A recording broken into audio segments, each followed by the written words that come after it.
Hello, everybody. Thank you so much for being here for another Weather Band webinar. We're really excited to have Ryan Bennett with us here today to kick off our kind of exploration of careers and the different paths that weather can take you on. So again, just for housekeeping, if you don't mind putting your questions in the Q&A box, if you have any questions during the presentation, we will be looking at those kind of more at the end and having some discussion and conversation after Ryan's presentation. So please do put your questions in that Q&A section and we'll be monitoring that. Unfortunately, we can't accommodate raised hand feature today. So if you don't mind putting those in the Q&A box, we will all be very grateful because we're really excited about your questions. So with that out of the way, we're really thrilled to have Ryan Bennett with us here today. He joined NASA in 2017 as a data manager with the NSRC, and he interacts with science teams on a day-to-day basis, providing all necessary support to ensure that data obtained are of high precision and accuracy. And he provides support for the Student Airborne Research Program as well, and he assists students with aviation forecasting and airborne data analysis. So he received his BS in meteorology from Florida State University in 2012 and completed 2 years of graduate coursework in meteorology, and has also taught high school students in honors physics and mathematics for 2 years. So he has a really amazing background and a lot of fantastic skills to share. So we're really thrilled to have him here, and I won't stand in the way anymore, but Ryan, thanks again for being here, and I'll hand it over to you. Yeah, awesome. Thank you again so much for having me. Let me go ahead and share my screen with you all. Oops. Just a second.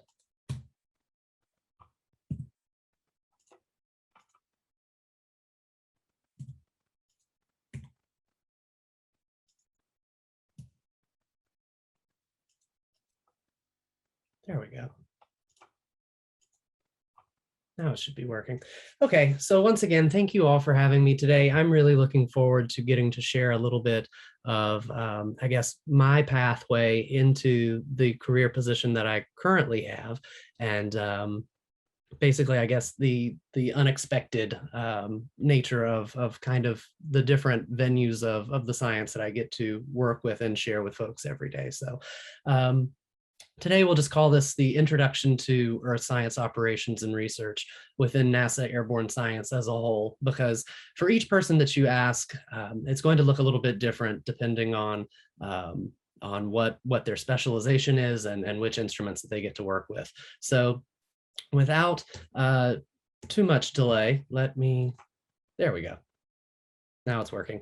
Okay, so today the way that I'll kind of break this up, I'll talk a little bit about what NASA Airborne Science is, what we do, and talk a little bit about what the National Suborbital Research Center is. Technically, that's the group that I work for, and then we work under NASA Airborne Science. We'll talk a little bit too about what the Student Airborne Research Program is. This is one of the flagship undergraduate opportunities that we offer for STEM students as a whole. We're not restricted to just atmospheric science or mathematics. These students get to fly on one of the aircraft with us during the summertime and collect valuable airborne data and get to run their own instruments from several of the different groups that we also work with. And with that, I'll close and leave you with some bits of advice as to how I ended up with the group that I'm currently getting to work with. And so just as my little background map as to how I got involved within atmospheric science and meteorology. So there was an event when I was actually in high school where this was my first week of freshman year of high school. So I was, 14 years old at the time. And this would have been 2004. So this was a crazy year for Florida in terms of hurricanes. I think we had 4 hurricanes make landfall along with several tropical storms. And so the first week of high school, we're driving home from school, and there was a tornadic supercell that just so happened to be in the area at the same time that we were driving home. And so rather unexpectedly. This tornado actually hit the car that I was in, flipped it. It was a fairly traumatic event. It was terrifying at the time. And, I've had 16 years now to look back on it, but I feel like that was probably my career. That's what defined the career projection that I ended up on. It basically solidified my interest in meteorology moving forward. And so this is really just the highlight of the different venues that I've gotten to experience along the way. So between education at Florida State, getting to volunteer with the National Weather Service and the Northwest Florida Water Management District, I've had quite a different array of opportunities to work with atmospheric and hydrologic data. I taught at high school for 2 years, which was a really great opportunity to be able to incorporate what my interests were, and also to be able to mentor students in the more traditional mathematics and physics, and kind of steer them into a venue along what their passions consisted of. And so after that experience was when this position opened up within NASA Airborne Science. And so I was very pleased to be able to apply and eventually get selected for this role. And as was mentioned, I've been with this group since the beginning of 2017, and along the way, I've gotten to see all of the different acronyms and nuances within the federal agencies. And so, a little bit about the National Suborbital Research Center, or NSRC. We're a cooperative agreement between NASA AMS Research Center, which is in the Silicon Valley area, and the Bay Area Environmental Research Institute. So that's technically the company that I work for. And so, really, what we are in charge of is providing airborne science mission operations. So what does that look like? Being able to have a set of instruments on board these aircraft, taking measurements, collecting data, and being able to communicate that data back to the ground in real time so that scientists and project managers can have access to it. So we're kind of the facilitators of the science in that regard. That also means, the communication side of things with the Student Airborne Research Program. So we kind of touch everything from operations and facilitation through education and outreach activities. Where I come in is I handle the data that we're actually collecting aboard the aircraft. And so that means quality, navigation, and atmospheric state parameters. So these are going to be the fundamental measurements, like where are these data points being collected? So geographically, location wise, where are the measurements happening? Measurements like air pressure, ambient temperature, dew point, water vapor, relative humidity. And then there are some other parameters that we can measure depending on which aircraft that we're looking at. And so just to kind of give you an idea of what the hierarchy structure looks like within NASA. So as a federal agency as a whole, NASA is not just responsible for Earth science research. Under the Science Mission Directorate, there are these multiple branches, and I've actually only subset through a couple of them through here. But the Earth Science Division is the agency umbrella that my group ends up falling under. And so within the Airborne Science Program as a whole, really what our mission charge is to be able to support these 4 key parameters. So it'll be satellite calibration and validation, support of new sensors, and development of those sensors, Earth process studies, and the development of the next generation of scientists and engineers. So that's where the Student Airborne Research Program comes in. And so really with the fleet of aircraft that we maintain and that we utilize, we're able to support each one of these key facets of the missions under NASA Airborne Science. So we, as I said, we fall under the AMS Research Center, which is in the Silicon Valley area. Now, most of our aircraft that we work with on a day-to-day, and where I used to be stationed at, is actually not at AMS Research Center, but rather at Armstrong Flight Research Center, which is down in Southern California. And so I have a little map over here that kind of indicates the different NASA centers and where they're located at. So Armstrong Flight Research Center is actually located in North LA County out in the desert, which is an interesting place to store aircraft because the conditions are relatively dry. You don't have to worry about condensation or anything if the aircraft have to stay outside. And it just makes for a good environment and cheap land, considering California is quite expensive.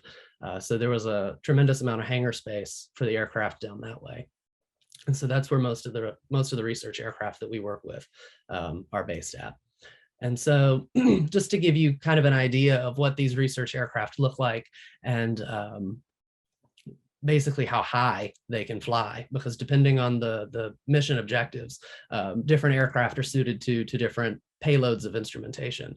And so NASA is well placed and well utilized in this regard, in that we have some of the only super high altitude aircraft that are capable of doing some of these research project of goals. So specifically the NASA ER2, which is based at Armstrong Flight Research Center. So these aircraft are technically modified spy planes. They're old U-2 aircraft that we have basically modified and designed to be able to perform different scientific research quality measurements. And so we are capable of flying those aircraft into the stratosphere, so somewhere about 70,000 feet. And so those are really useful for remote sensing data sets. So basically, we have a wide array of aircraft that can take measurements from, just above the surface to well into the stratosphere. So where do we exactly fit in along this process? So what I like to explain, there's 4 key parts that NSRC is really responsible for. One of those being facility instrumentation. So because we work so intimately with the aircraft, we fly our instruments basically all the time. Where the plane goes, our instruments go. And so the difference being the different payloads that scientists will fly are constantly swapping in and out. We'll have, one research group fly on one mission that maybe measures water vapor, and then they won't fly again for a while. But with us, the instrumentation that we maintain, it flies each time that the plane is in the air. And so it's nice for us to be able to have that consistency of measurements. We have a team of engineers who work with research scientists in getting these instruments on the plane so that they're able to collect the data sets that they need. I supply some measurement redundancy. So sometimes, actually a lot of the times, it's pretty difficult flight environments. Your aircraft is moving pretty quickly through some tends to be adverse conditions, whether you're flying through smoke plumes or in the case of some of the missions, ice. And so that can be pretty detrimental to some of these instruments. And so being able to have some measurement backups is important.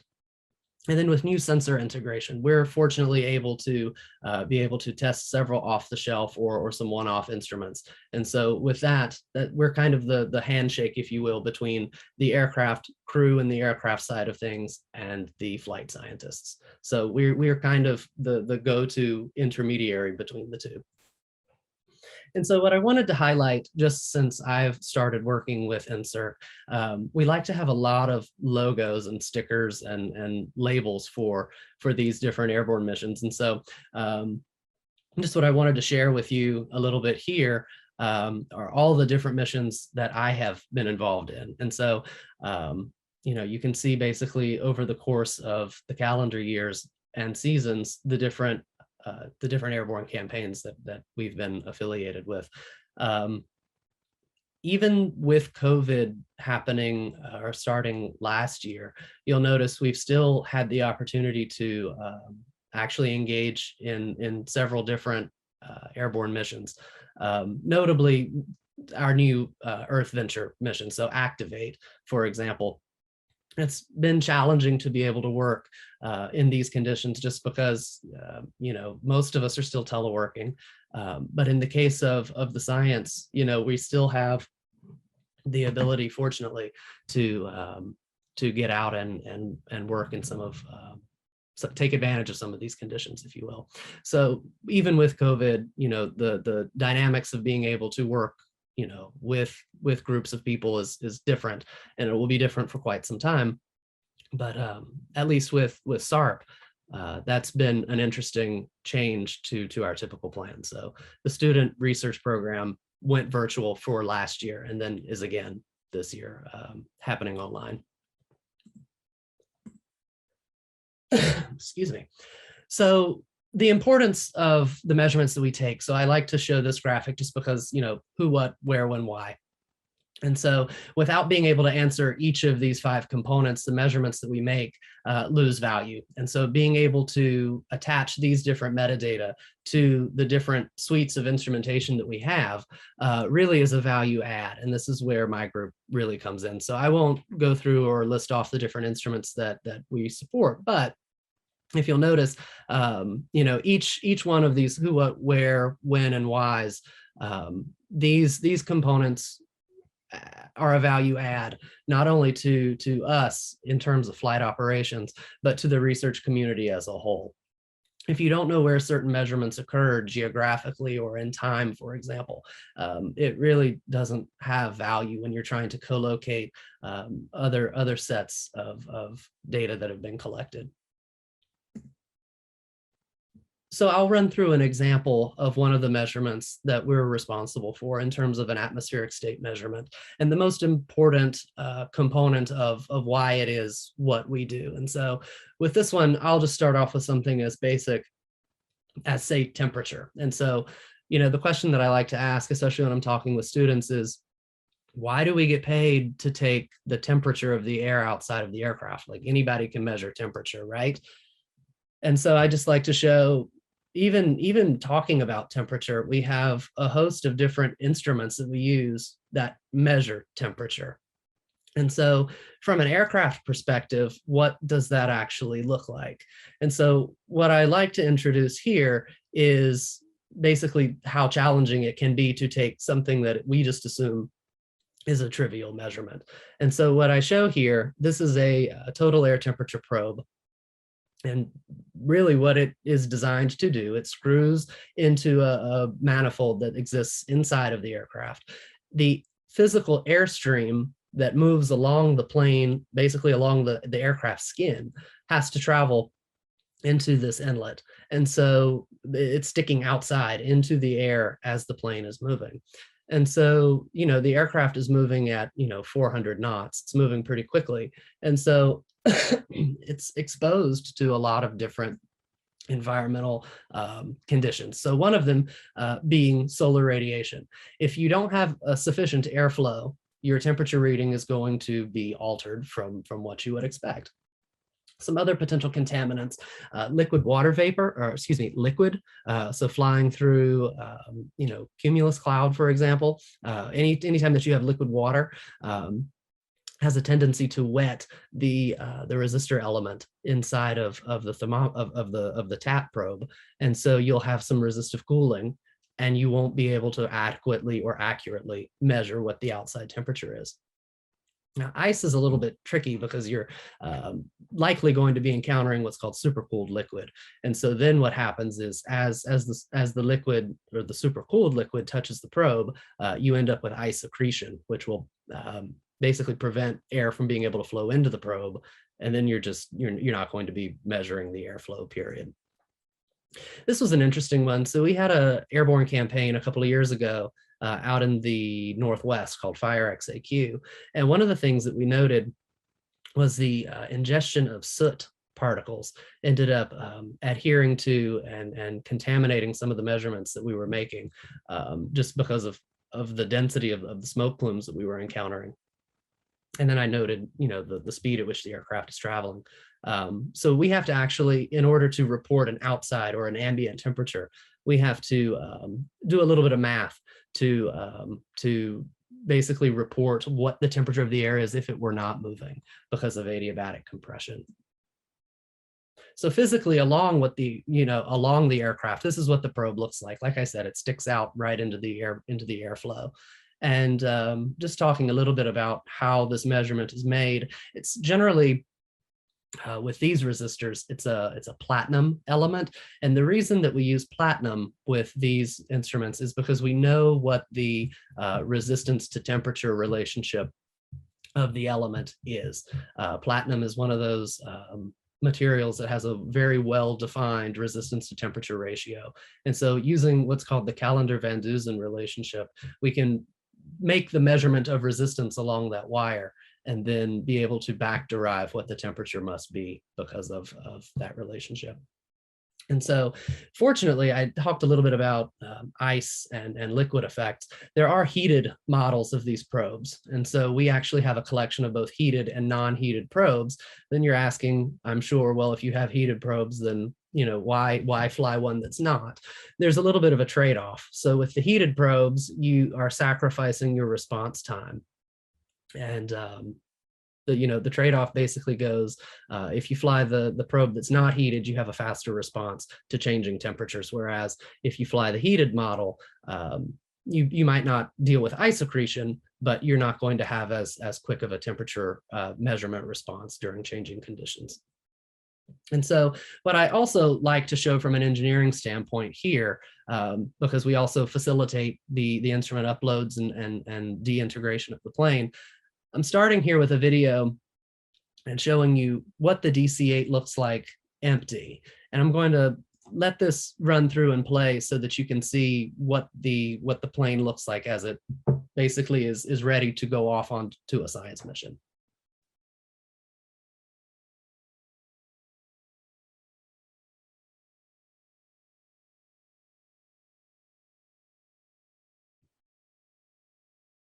So this is currently our largest aircraft. It's an old passenger jet that's been converted to be able to take science measurements.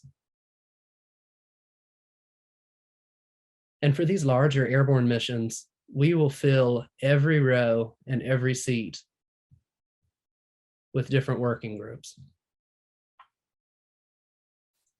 Do it one more time. So this is really the utility of some of the aircraft that we have. And so, being able to leverage not only the payload capacity of the DC-8, but the ability to, fly several different research groups, students, graduate students, et cetera. It really is a great asset to the science community.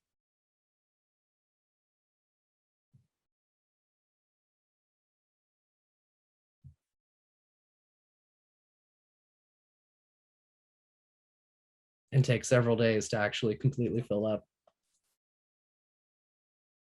Okay, so a little bit about how our workflow looks. This is more so along, what my typical role and responsibility is.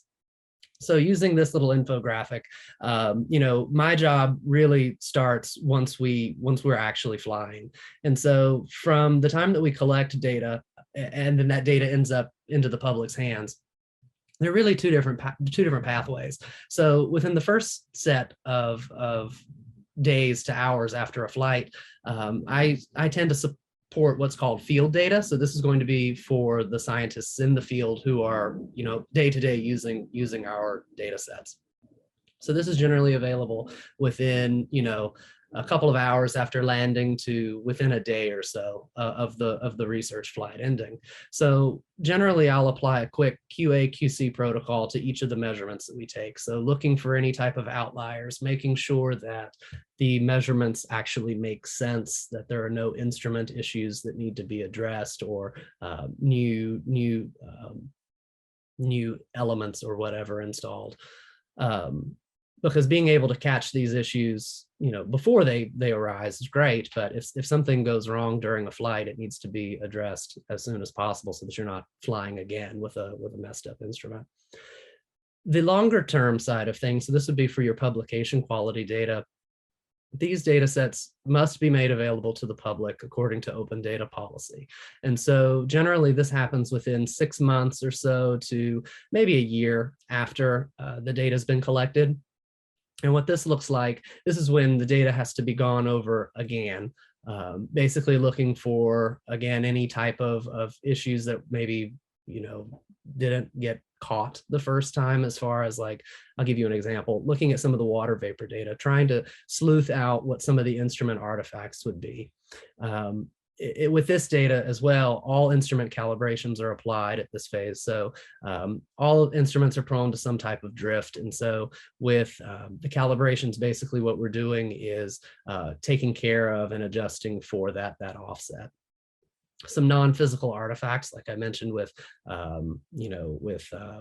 say that the total air temperature measurements, looking for where measurements just don't make sense. And then also because several of these instruments they're sticking out into the airflow, the tubing length of the instruments that they're sampling the physical air mass, they'll have different time sinks that need to be applied to actually match up how long it takes for that sample to travel through the instrument, through the tubing, into actually, where the sensor actually is located. And so each of these components have to be done very methodically in order for the data to go from, being captured to being reported to then being conditioned and then released and made public. And the way that this process works, once I submit these data sets, they end up at what's called the Distributed Active Archive Center, or the DACS. And so these centers house different airborne mission sets and different satellite data sets all across the country. And that's where you'll also find utilities and other tools to be able to access and use some of these data. And so now just a couple of fun pictures to show you kind of what the data system operations side looked like. So this was a photo that I took this would have been one of the airborne missions. NASA partnered with the DLR group from Germany. And this was an airborne mission where, you see all of the scientists that were involved within the project. So me aboard one of the aircraft, me working. So data system operations is kind of boring. You're basically running the acquisition software to make sure that everything is being collected and pushed to where it needs to go. And this is an interesting photo because you won't see an aircraft control panel like this anymore. But this is the mission manager spot at the front of the DC-8.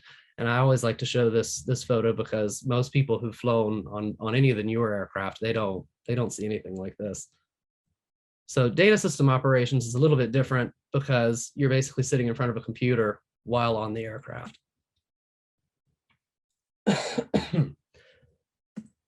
Okay, just to kind of, I'll quickly go through some of these just to show you one of the aspects of my work. So I talked a little bit about the measurement redundancy, that we collect measurements that other folks will as well.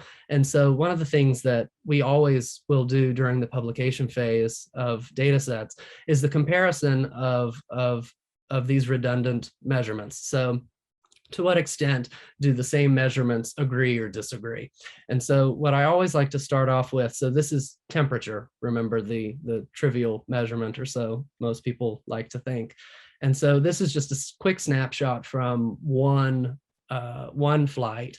And what you're seeing here in this left figure is basically just a frequency diagram showing the difference between my measurement and a different research group's measurement. And so what you'll see is there's really no one consistent mode of offset here. But if you'll notice, most of the data fall within, so let's say plus or minus, 2 Kelvin, plus or minus 0.2 Kelvin. So generally really good agreement here between these two instruments, but some of these non-physical features will show up. So like some of these drifts and these weird little offsets that you'll notice here that maybe not make intuitive sense, but each one of these gives us a glimpse into being able to see maybe what was going wrong at that time with each probe, or maybe nothing went wrong. These probes aren't co-located on the aircraft. They're located, in different orientations on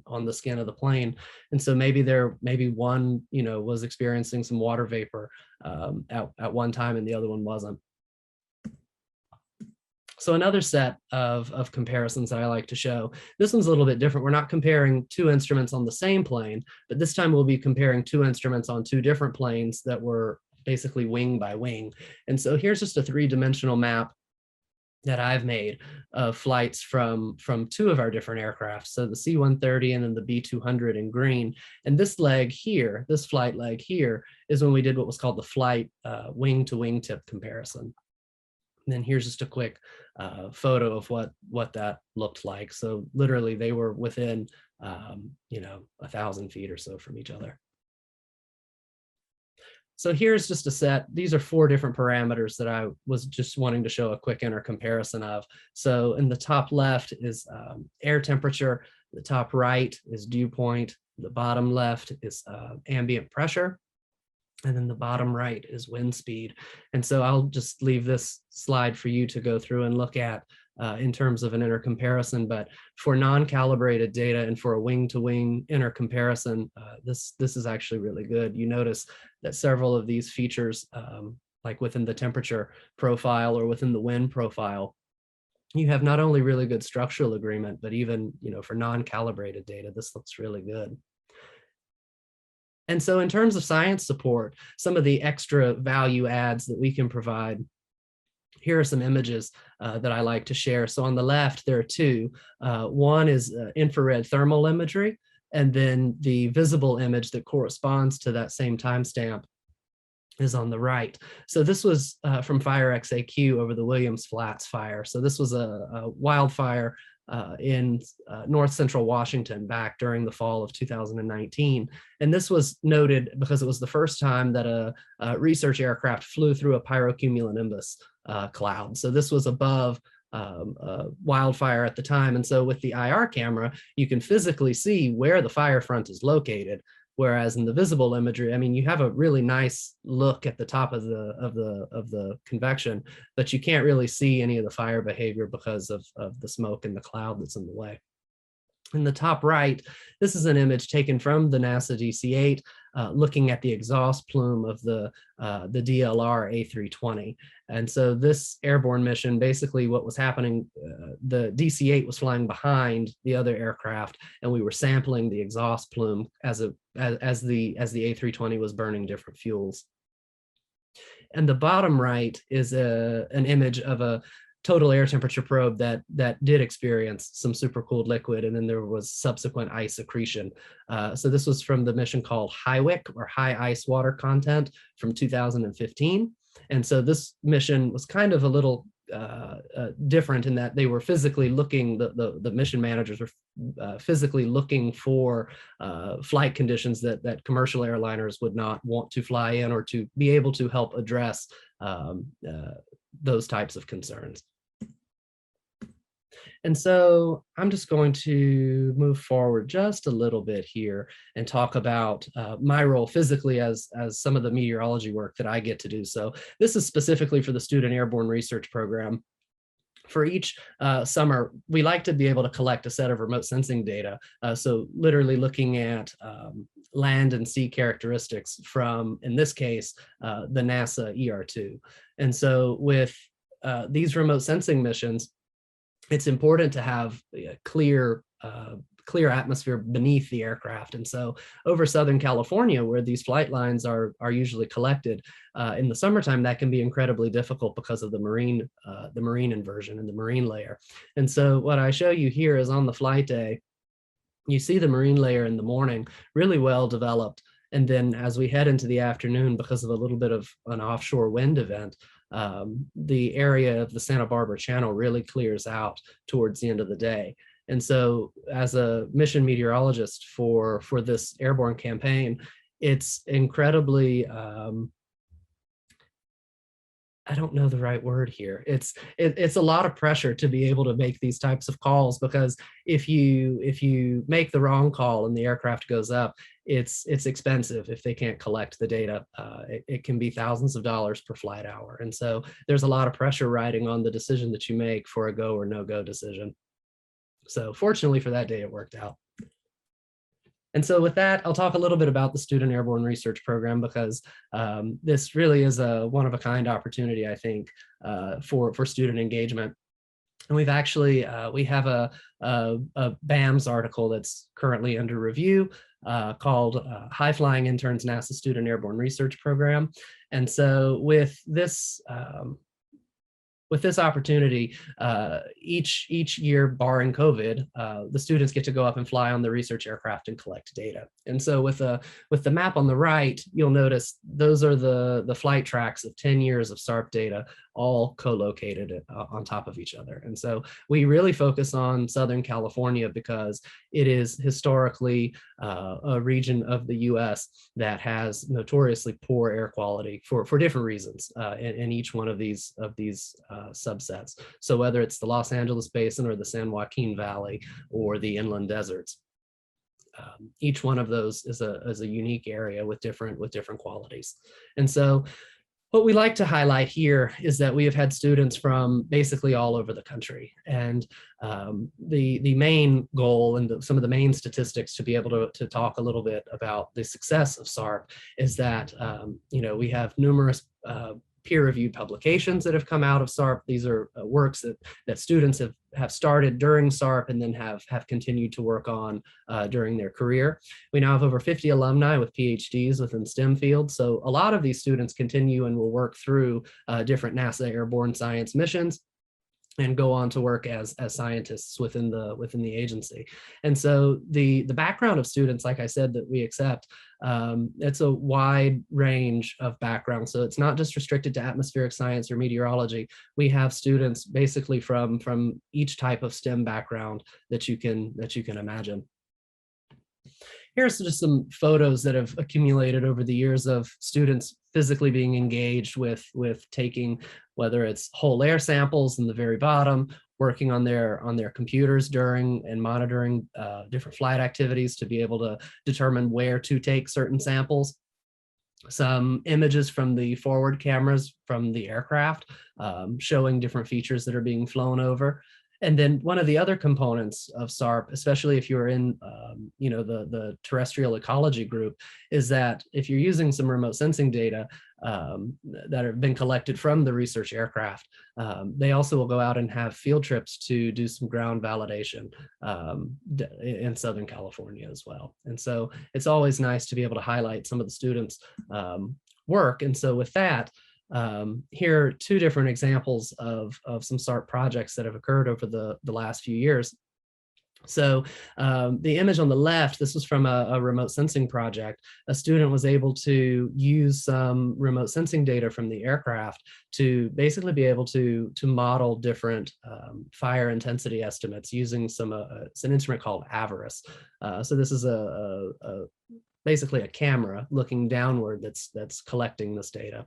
And then on the right, I just wanted to give an example. Some of the data sets that we collect for SARP are in situ. So with the gas samplers, for example, in the San Joaquin Valley, this is a huge oil production region in Kern County, outside of Bakersfield. And so the DC-8, you can see the shadow of the aircraft along the sand, flies really low to be able to collect different gas samples above these oil wells. And so it's just a glimpse into the array of the different projects that these students can work on. So obviously COVID completely ruined the ability for students to come out and fly with us.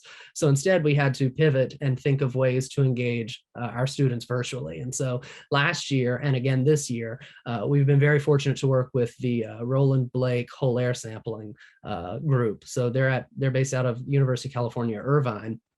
And basically what happened, we shipped these stainless steel evacuated canisters to the different students and different faculty members across the country. And so these participants were able to collect air samples at their location during COVID, and hopefully were able to catch, as our behavior as humans changed because of lockdowns, and be able to see if that resulted in a change in different gas species collected across the country. And so what this has resulted in for us is, this is preliminary work, but some of the results that we have found specifically with regards to a gas called methylchloroform. This is a solvent that is banned under the Montreal Protocol as of 1989 because it's an ozone depleting substance. It is no longer produced. It is not supposed to be found. And you can notice basically after 1989, it has decreased exponentially in terms of its concentration. And so what's been interesting, because it has such a short lifespan compared to some other CFCs or other gases, it depletes, it naturally degrades relatively quickly. And so what's been interesting is utilizing the breadth of SARP data, going back to 2009, we can co-locate and plot samples taken on the ground, samples taken on the aircraft, and then also compare it to some of the samples from 2020. So during the COVID summer. And so what's been really interesting is being able to look at, we have this really nice decreasing trend in methyl chloroform until something happened in 2020. And so what we're trying to do is figure out what was going on last summer to experience this enhancement in methyl chloroform. So this is actually a project that I and some colleagues have taken on to basically try to see what can we explain what's going on with last summer. If not, there has to be some explanation for this. It wasn't just observed in any one location. Even our traditional California sites where we do ground sampling year after year, there was a notable enhancement in surface methyl chloroform. So one interesting takeaway from our COVID student samples from last year. And so with that, I want to wrap up with just talking a little bit about, what my formal background is and the different types of roles that I have after. I think I've given you a little bit of a glimpse into the different aspects that I bring to NSERC. And so my formal title is a data manager. And so when I first applied for my job, I was like, this is completely different from, what I went to school for. What am I actually going to be doing? Am I going to be just, like keeper of notebooks? Like what does this physically mean? Because my background is in meteorology and atmospheric science. But one of the things that I like to take out of this after, having worked in this position for now 4.5 years is that everyone has a set of transferable skills related to and outside of what their formal education is.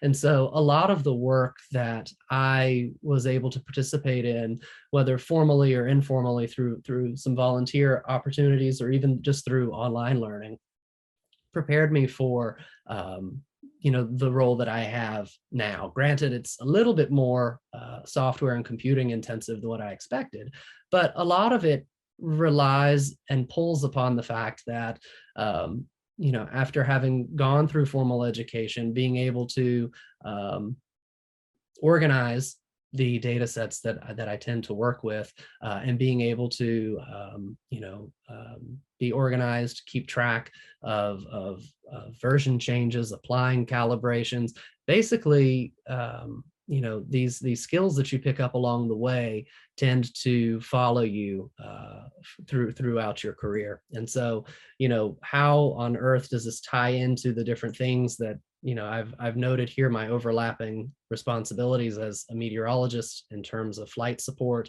or a data analyst in terms of the data that we collect, or a data scientist in terms of the archival and infrastructure that stores this data, down to even a software engineer to be able to provide guidelines for how these different instruments acquire data and when to trigger certain pieces of instrumentation to turn on or off, for example. An operations engineer being able to run bits of software on the aircraft that produce communication results, so data going from the plane to the ground, vice versa. Each one of these aspects I had experience with from my undergraduate and graduate work. But if you had just, immediately thrown it in front of me at the time, I never would have thought that it was something that I could have done. And so I would say, don't understate your abilities as far as what you can and can't do. So with that, I guess just a couple of pieces of advice for those of you who are either in undergrad or graduate school trying to decide what types of opportunities to apply for. Diversify your skill sets as much as you can. A lot of times it's easy to just focus on coursework and skills that you immediately have, but being able to work on passions that you have outside of your program, I think will pay dividends. One of the biggest things that I like to talk to folks about, and I know this is particularly a struggle after COVID, is or after what has happened with COVID lockdowns. I don't want to imply that COVID is by any sense over. Is watch out for networking opportunities. I know it can be exhausting to put yourself in new situations and to meet new people, but the way that I met my coworkers, I met them years before I actually, took this job. I was at a networking mixer a couple of years ago before I interviewed, and ended up meeting my future boss at a barbecue. So you never know who you're going to meet and who will have those hiring decisions down the road. Professional development webinars and conferences as often as you can. This is a tool, especially within the last year and a half, because working from home has, at least for me, given me the opportunity to be able to plug into different groups and even just professionally network and have conversations outside of my day-to-day. 4, use social media to help with number 2 and number 3. I think it's been really beneficial to see the different opportunities that are available, even just to plug in and listen to some other works that's going on, and see the research that other folks are doing. Social media is a good tool for that, but I also will caveat that it's important to be mindful that how you end up using that as a tool can be a double-edged sword. It's important to present your professional self in person and online as well, because your hiring managers are likely able to and will be looking at those types of things. And then my last piece is, don't be afraid to change what isn't working. I've had in my short career experience, if something's not working, make sure that you're communicating that. If you're unhappy with an academic program, or if you're unhappy with a position, life's too short to be satisfied or to accept something that it's not making you happy. It's very important that you don't allow it to basically end up jading you or making you a cynic over whatever it is that's making you unhappy. And so for me, I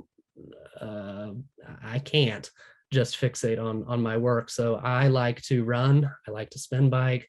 I have a paddle board now, and granted COVID has assisted with a lot of these outdoor activities and stuff.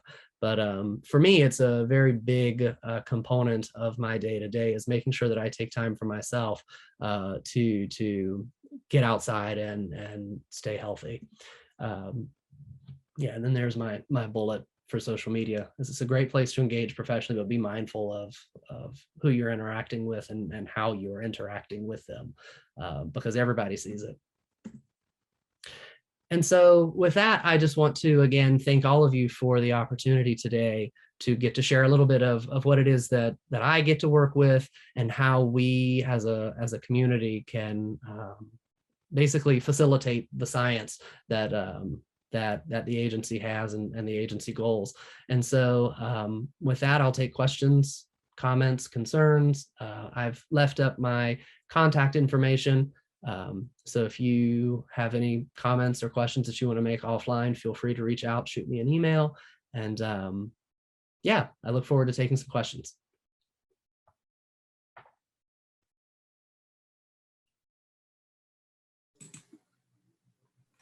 Thank you so much, Ryan. That was a fantastic presentation, and I really appreciate how you wrap all of your experience into your current job, and that advice was fantastic as well.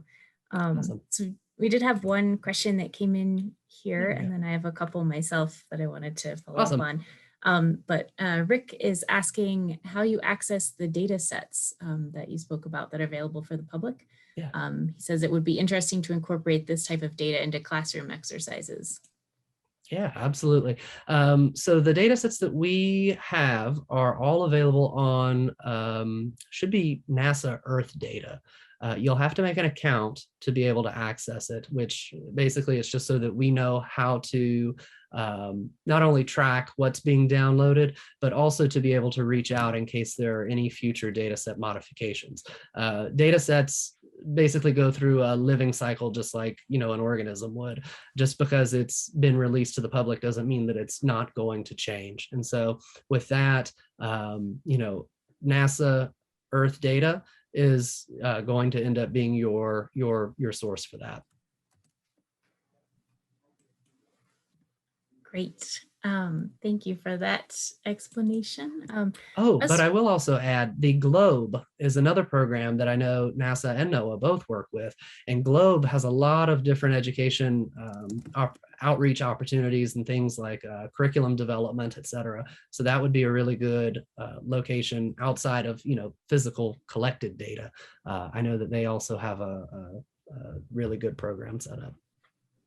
Yeah, they have some great citizen science opportunities too through there. So if you are looking for other ways to get involved, that might be another way to do it as well. Right. I was wondering if you could talk a little bit more about the instruments that are on the plane, because you mentioned the platinum that's in there. So I was wondering if those are custom designed, if you and or your group have to make those instruments and figure out how to attach them, or just a little bit more into that. Right. So most of the instruments that we fly are now, they're off the shelf, so you can literally purchase them.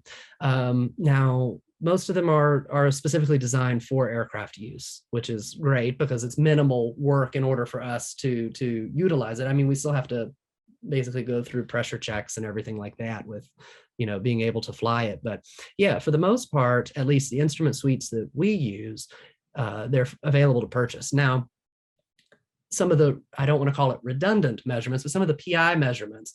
So let's use water vapor as an example. So we use what's called a 3-stage chilled mirror hygrometer. It has its trade-offs with being able to accurately and timely measure of water vapor profiles. There are other methods to be able to measure water vapor, one of which is called the diode laser hygrometer. So that is a PI instrument that's flown out of NASA Langley. And so instead of using a chilled mirror to measure the saturation temperature, it uses a laser to measure backscatter. And so that one was originally developed in-house, and now you can also buy similar technologies. Wow. So it sounds like there's the kind of a push and pull there between the market. And between instrument development, and then a lot of times, oftentimes, it is going to be through a grant process that those instruments get developed, and then they get flown on our aircraft as like a test bed, and then that technology can then be able to propagate outwards. Oh, fascinating. It's amazing how many places your work in the airborne science is used, not only for academic study, but also in innovation and technological development. Right. It really is. It is fascinating. And I wish that we could have had a little bit of time. Generally, I pick one instrument to talk about, because if I went through the whole list, we'd be here literally all day.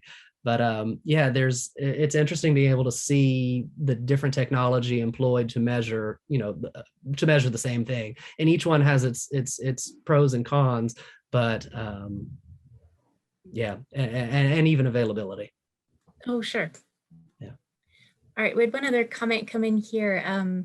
John heard that during the pandemic, with fewer commercial planes in the air, weather forecasts were less accurate. So I think that's a fair statement to make. I don't want to venture too far into talking about model analysis or model verification, but some of the topics that I've been plugged into and reading, I think that's definitely a fair statement to make. I mean, when you take air traffic and halt it by 95%, and that's, one of the forefront areas of in situ data observations, I think that you're going to end up having some type of impact on model validation. Yeah, I noticed that, I think, is still a subject of quite extensive study throughout AMS, and I'm sure we'll have some more articles on that at the next annual meeting. So we'll try to put up some more about that on the Weather Band website. Let's see, we have another question from Isabella. Is a metadata on the algorithms translating remote estimates into data available? Yeah, so this is as part of the open data policy between all of the different agencies now. There's a big push not only in making data available, but also making it as transparent as possible.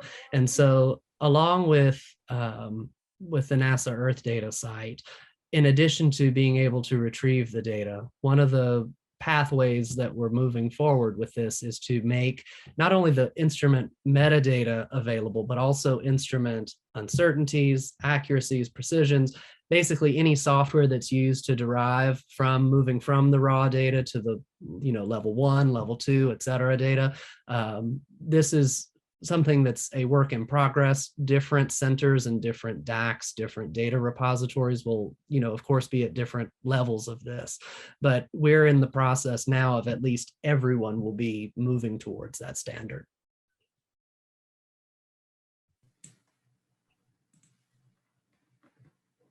Great. Awesome.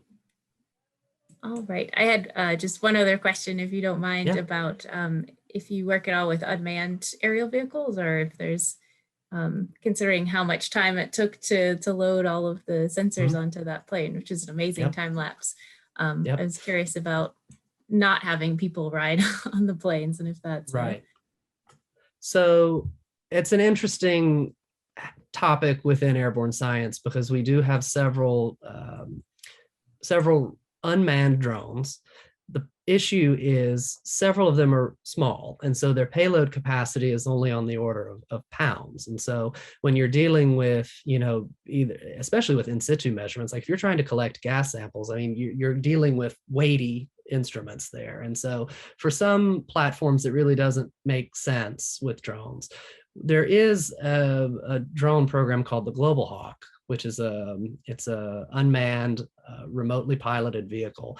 It was used, at least I know of the more prominent one of the airborne missions is called HS-3. It was the Hurricane Sentinel mission.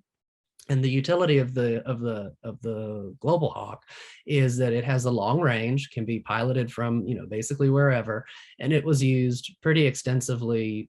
When was HS-3? It would have been back in the late 2000s, late aughts. It really, again, just depends on the mission requirements and what the science objectives would be.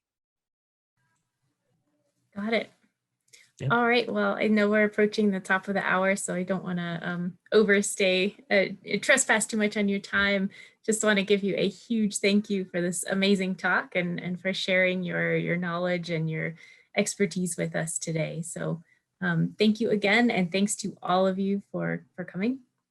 More information, the replay of this will be available for Weather Band members at amsweatherband.org. So come and visit us over there. Share your thoughts in the online community as well.